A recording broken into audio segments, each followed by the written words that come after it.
Okay, so let's have a couple of volunteers. What are you going to choose to work on? Your work? Cool under pressure. Be cool under pressure, right? Another volunteer? Professional manner. A professional manner, right? Where do you need to do that, Shingo? Well, like every day. Every day, yeah. I mean, probably my work life is filled with a lot of troubles. Uh-huh. And what I'm trying to do is just trying to stay calm Yeah, okay. and dispassionate about it. Because I know I'm a aggressive person, but I sometimes feel that I'm too emotional about everything. Right. And that makes me look unprofessional, I guess. Interesting, yeah. I have a good story. One of my clients, it's about professional demeanor, the professional appearance. And she's a lovely lady. She's very friendly. She loves to laugh. Her conversations are all a lot of fun.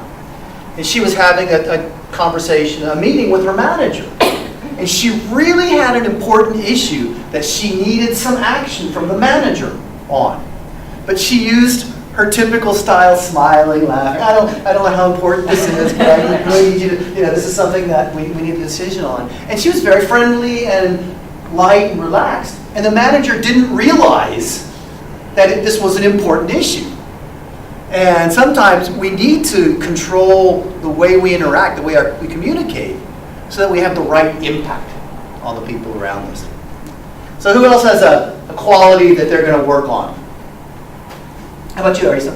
Yes, number 6, invite constructive dissent agreement. Why would that be important to you? I tend to be nice to everyone. Uh-huh. Because you want everybody to be nice to you? Yes, of course. I'm not good to have a constructive dissent agreement. Yes. So I try to be thinking about the business side. Yeah. It's important to allow people to talk about what they think is not good. We have to be able to have that discussion. If everybody always says nice things all the time, you're going to get in trouble. You will. Who else has a... Yes, Daisuke. Yeah, I chose number 3, strong communicators. Uh-huh. But what I meant was not being aggressive, Yes. but being constructive. Yes. Yeah. Good.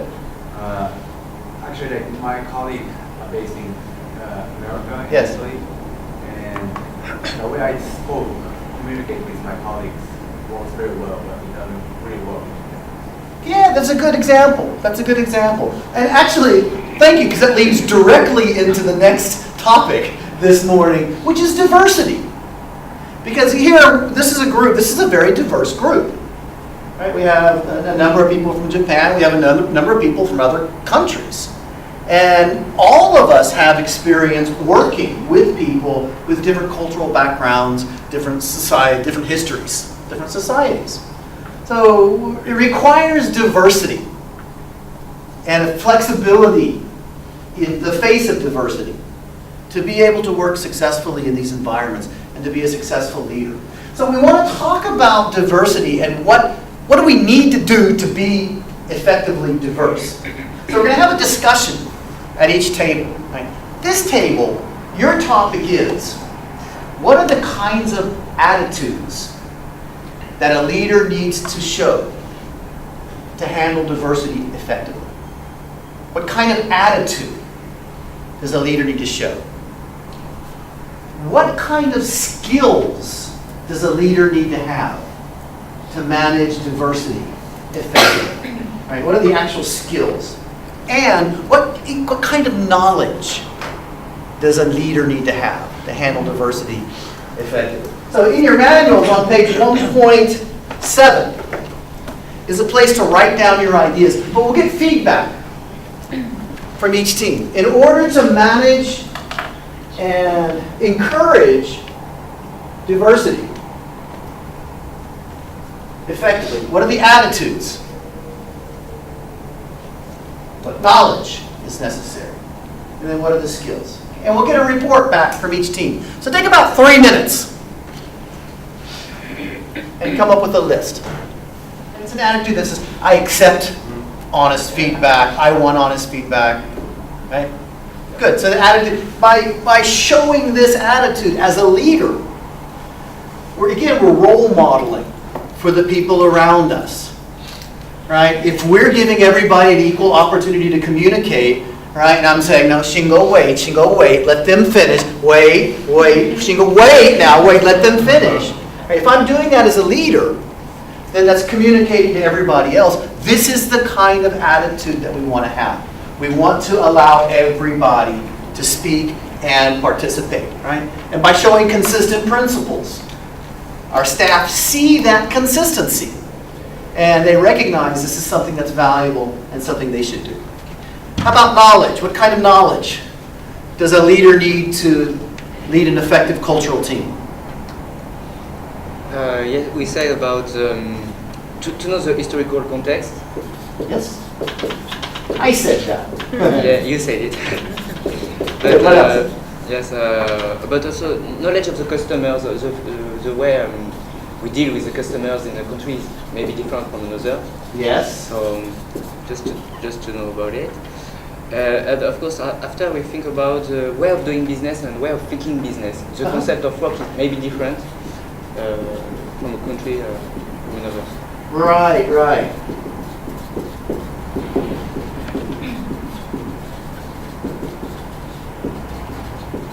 In different cultures, yes, good. What else?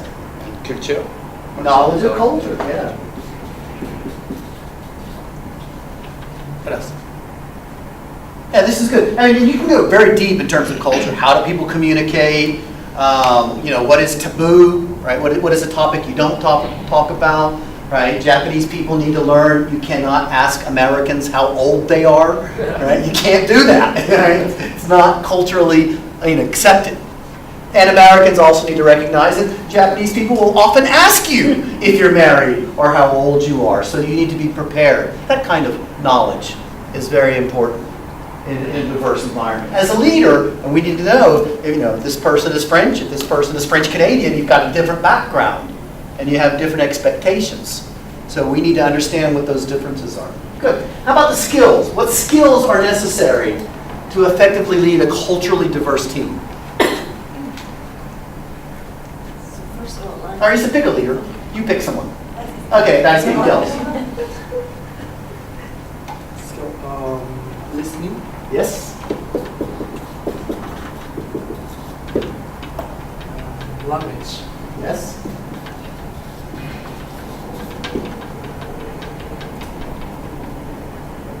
Facilitating. Yeah, it's very important.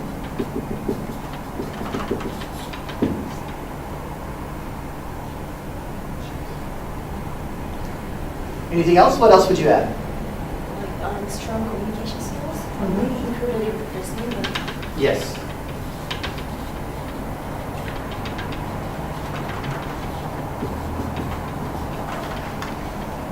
Good. Anything else? And also to identify the possibilities in people. Identify the... Possibilities or where they can improve themselves.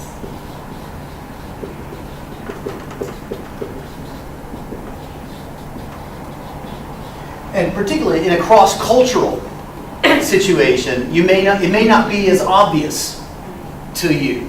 Right? I've worked with Japanese people a long time, so I'm pretty comfortable I can recognize these skills in Japanese people. But if you put me in a room with a bunch of people from Spain, for example, I have much less experience there. And that would be a challenge. I wouldn't know. I wouldn't be able to recognize their skills as easily. Good. What else would you add to any of these? From any table.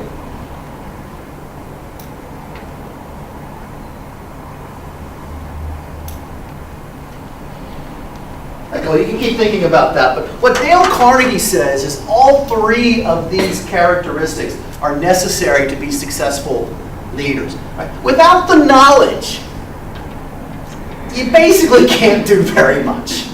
Right? If you don't have the information, if you don't have the data, it's very difficult to make suitable decisions, to make the responsible decisions. Everybody needs to start with knowledge, right? And then even if you have the knowledge, without the skill, it's very difficult to apply that knowledge effectively. Right? Sometimes you get lucky. Right? Right? It's not based on skill. You just happen to make the right decision and apply the knowledge in the right way. But when you have a clear set of skill sets that you can use to apply that knowledge, then your decisions and your actions are going to be more effective.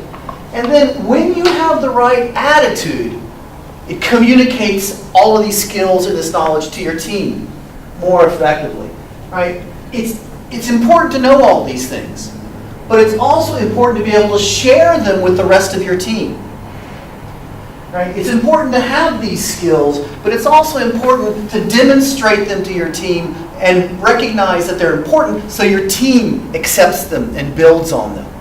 Right? So just having the knowledge and the skill is very good for you as a manager. And it's very good for you to get things done.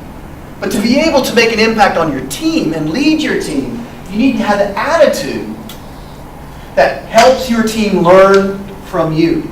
So putting these three characteristics together is the equation for success in terms of leadership. And what we're typically lacking is the attitude that says, I'm going to reach out to everybody.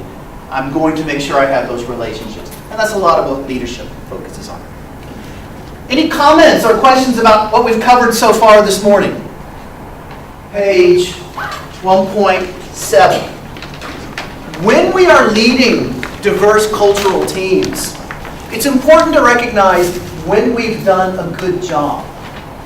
Right, so what we want to do, take just a minute or two and think about a situation where you have received recognition for having led a team effectively. What did that recognition look like? How did it make you feel? And I have an example. I was working for the TOEIC business for 15 years. And I was in charge of developing the system we would use for the speaking and writing test. We introduced this in 2004. I was leading two internal teams, two separate Japanese internal teams, two separate external Japanese IT development teams, and liaison with our English-speaking American teams in the United States at Educational Testing Service. And there was the development team and the marketing product development team.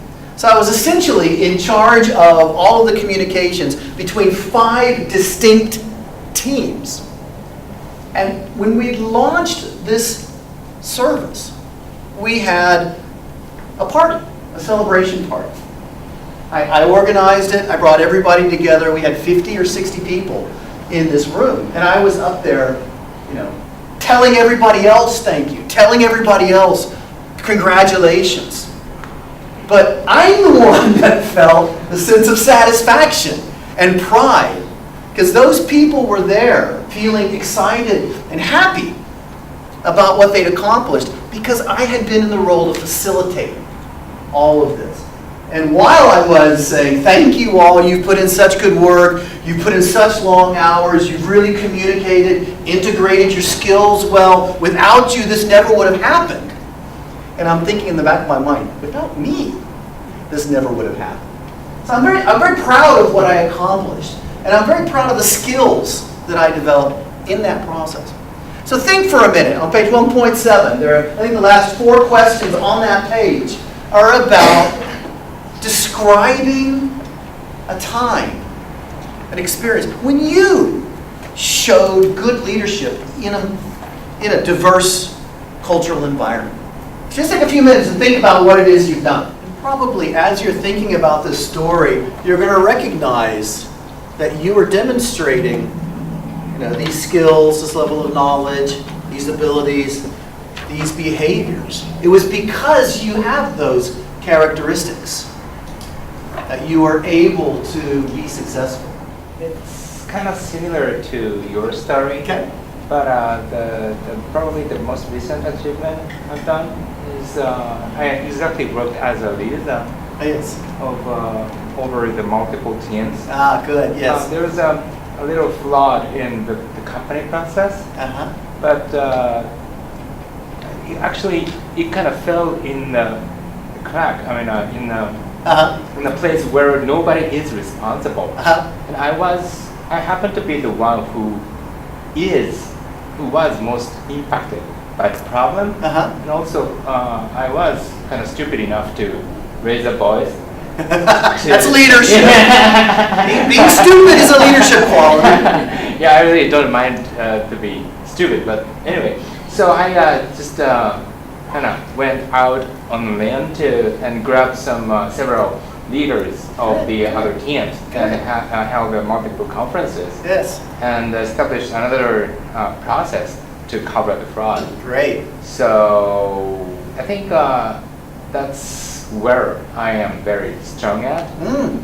And I didn't receive any award for that. Right. But I think that was really what I can be proud of myself. Yeah, good. And it shows the ability to take risks, to reach out, to take responsibility. Right. Show people that you're accountable, right? To show people that you stand up for the organization. All of those are great leadership skills. You should be proud of yourself. Well done. Thank you. Who else has a story to share? Sure. Thank you, Mark. I set up an exchange program between Korea and Japan Interesting. because we have several companies, several locations, so Yes. between two of our companies, Yes. an exchange program. I think at that point, I needed to involve many departments, like Yeah. HR, finance, the budgets, and immigration, and all these things.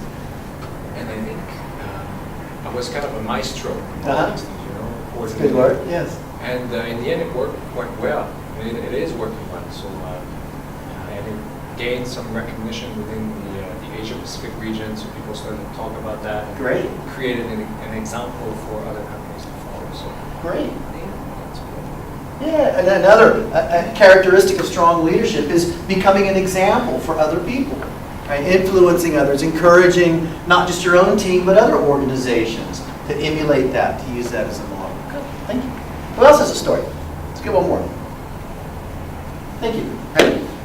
I was working in my country as a construction site and also for a relocation company. So Yes. I was asked to be a project manager for those kind of work. While doing that kind of work, there were a few mistakes in my team, Yes. also by me.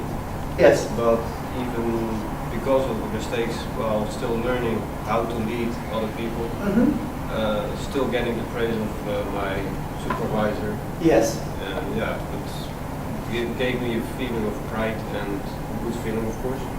But also I gave a lot of praise to the people who Good. were under me. Yes. And why was that important? Because it's, in the end, is also about team management and teamwork. Yes, yeah. Thank you, very good. And this actually refers directly back to balancing people and process. Right? Because if we're only focused on the process, when someone makes a mistake, they're out. Right? Or you criticize them, or you penalize them, you do something. But when you're balancing those two, you make mistakes, you have to admit that. Other people make mistakes, you have to accept that as part of the process, because we are all human. And a leader does that well. They accept those mistakes, they move on, they help recover from the mistakes, and then they give praise when they're done, so that people feel motivated, they feel recognized. And that's what a leader does. Well done, thank you. So think about the times when you have exhibited leadership. Right? As leaders, those stories help educate our staff as to what it means to be a good leader. What is an example of it? Well, you should be an example of what a good leader is. And it's important to be able to talk about those skills and those characteristics and your experiences, because it's going to persuade those people. Okay, so let's look at how we can organize ourselves in a way that will give us the time to be better leaders. And we're going to talk about some tools that we have. Now, the goal behind using these tools is not to micromanage. That's not what this is for. The goal here is to identify what you're doing, what you need to stop doing, and how you can prioritize your skills, your time better. And then also, how you can use these tools to motivate and help clarify for your staff what their goals are. And it begins with a time log. Right? Now there's an example on page 1.9, a daily time log. And this is just a way for you to analyze your daily tasks. Right? Are you using your time effectively? Are you wasting your time? Right? Where are you using it? So let's evaluate ourselves. Another tool we can use is block time. Does anybody use this? Do you know what it means? This is when you set, what is it? Arisa, please. I broke some time for myself. Yes. What I want to do. Yes. Which I have to focus. Yes.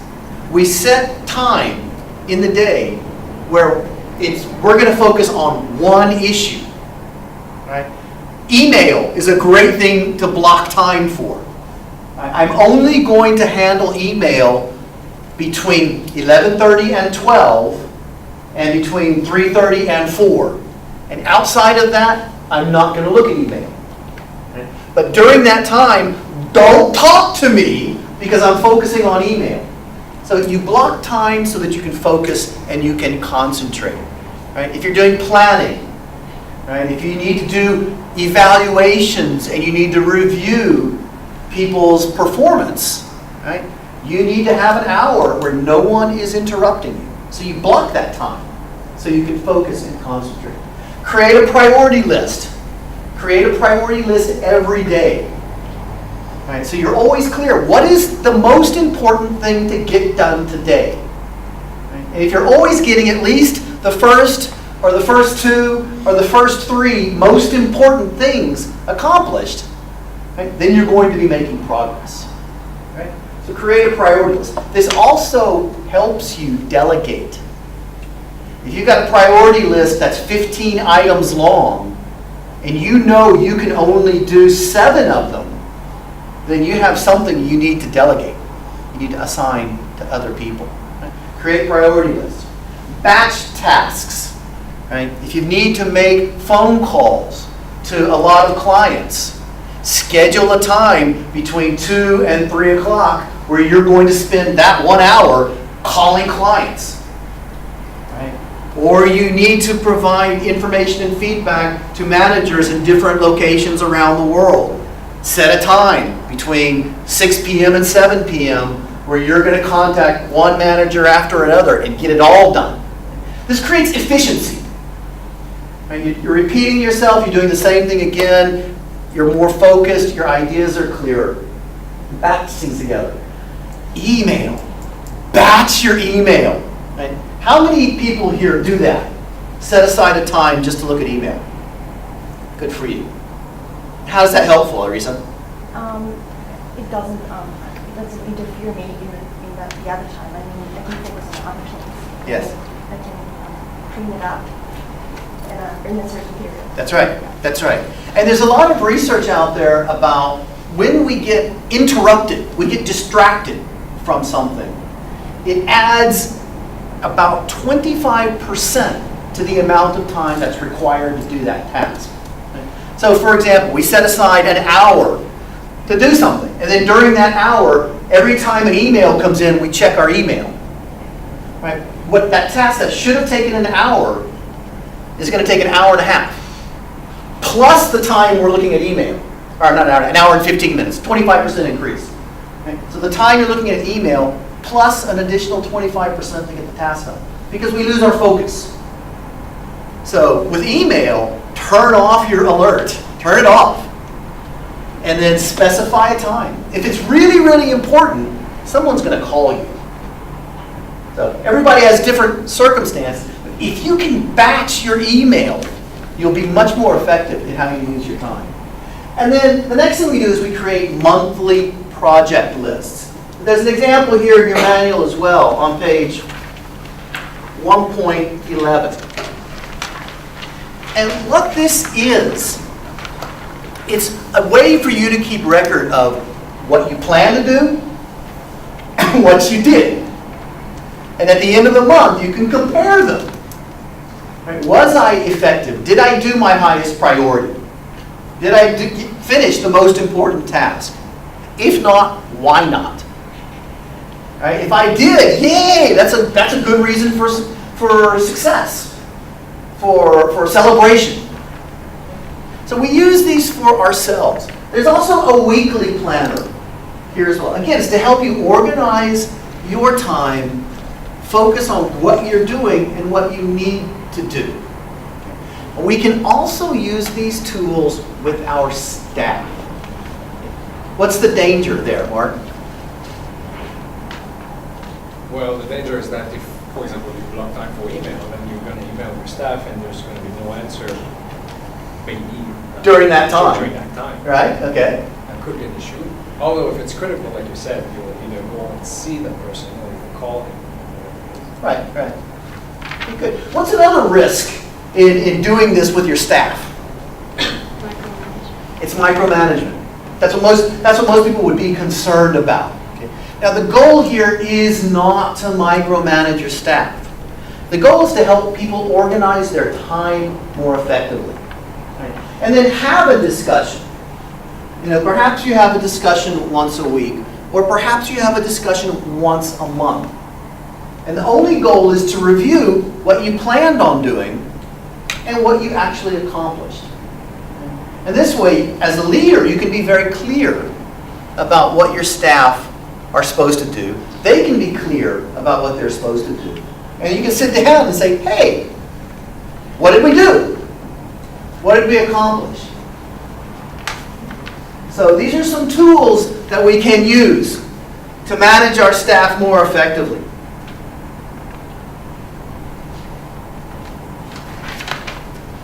How often should you do this? How often should you review your schedule? Yeah. What makes sense? What do you think, Joe?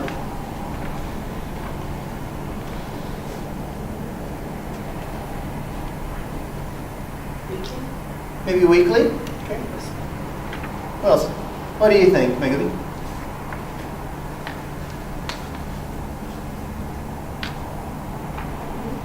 Daily? Okay. What do you think, Naomi? If someone said hourly, I was going to be very, very surprised. What Dale Carnegie recommends is that you start doing this weekly, if you're not doing it already. If you're doing it already, you're already ahead of the game. Start doing it weekly so that you really understand how you're using your time. And make decisions about, are you prioritizing your time effectively or not. And when you get very comfortable with this, then maybe switch to monthly or every 3 months. It's a chance to review your items, your actions, and tell yourself, is this the right thing to do? Are these the right priorities? So essentially start off trying this weekly. And eventually, when you're very, very comfortable with how you're doing this, then just doing it at regular intervals. Now the monthly review sheets on page 1. What was that? On page 1.11, this is a tool we can use with our staff every month. Right, this is a very powerful tool to be sure you're on the same page and you're communicating about the same priorities. Right, so you're very clear and you can be very logical with your staff. Okay. So, and then another thing that we need to do is find out not just how we can work harder, but how we can work smarter. So there's a lot of research about how we maintain our level of energy, how we maintain our focus, how we avoid making mistakes. So on page 1.12 in your manual is a list of pretty common sense ideas for staying focused, staying concentrated, staying in a healthy condition. Take a minute and read through that list and see what you think would be effective for you. Yeah, live in day-tight compartments. This is a Dale Carnegie principle, and most of the participants in the Dale Carnegie course think this is a great idea. And it means decide what you're going to do in one day. And don't worry about doing anything more. All right, if you've got a big project due 2 months from now, don't worry about what's going to happen 2 months from now. Do what you need today. All right, and get it done. So define your responsibilities in a day instead of a week or a month. Any other questions about what these mean?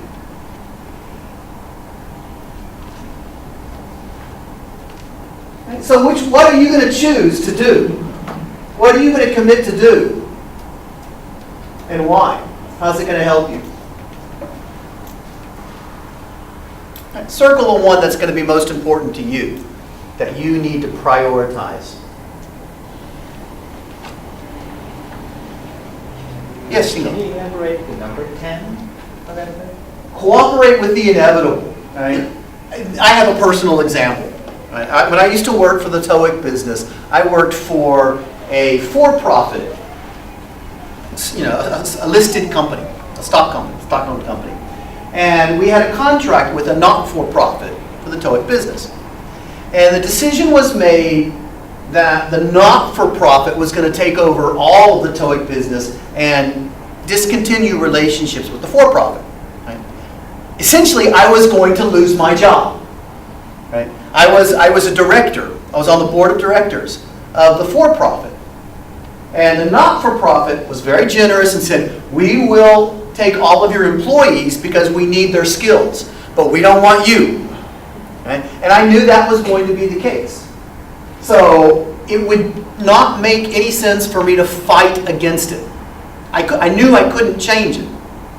What was important to me was to make sure my staff felt confident, felt secure, felt motivated to move over to the not-for-profit so the business could be successful.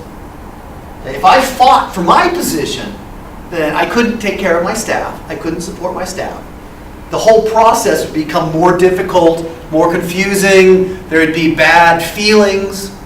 But because I knew it wasn't going to change, I cooperated with it and made it the best I could. That's my example. Something you know you can't change. Right? If you're working in an IT industry and you're using a certain software package, and you know that software package is going away, right? You know it's going away. After November, you will no longer be able to use that software package. It's inevitable. So what do you do to make the situation better? That would be an example. Is that Yeah, good? thank you. Good. Any other questions? One of the keys here, and what it's important to realize, is the idea of getting enough sleep. There is a lot of research out there about the negative impacts of not having enough sleep. And the best example I can think of is in the medical profession. Doctors and nurses have to work absolutely ridiculous schedules. I mean, they'll be working 100 hours a week. And I have no idea why, but the industry allows that to happen. The nuclear regulation industry doesn't allow people to work that long. Transportation industries doesn't allow people to work that many hours. But in the medical profession, in hospitals, they work ridiculous hours. And guess what happens? Errors. People make mistakes. So if you don't get enough sleep, you will make mistakes.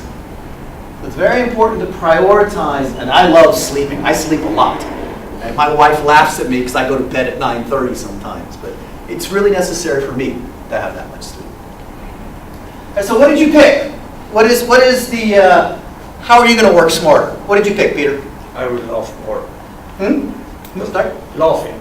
Laugh at work. Yeah, more fun. Yeah, have more fun. I like that. I want to enjoy my work. And fortunately, doing training and communicating with people is fun. So it's easy for me.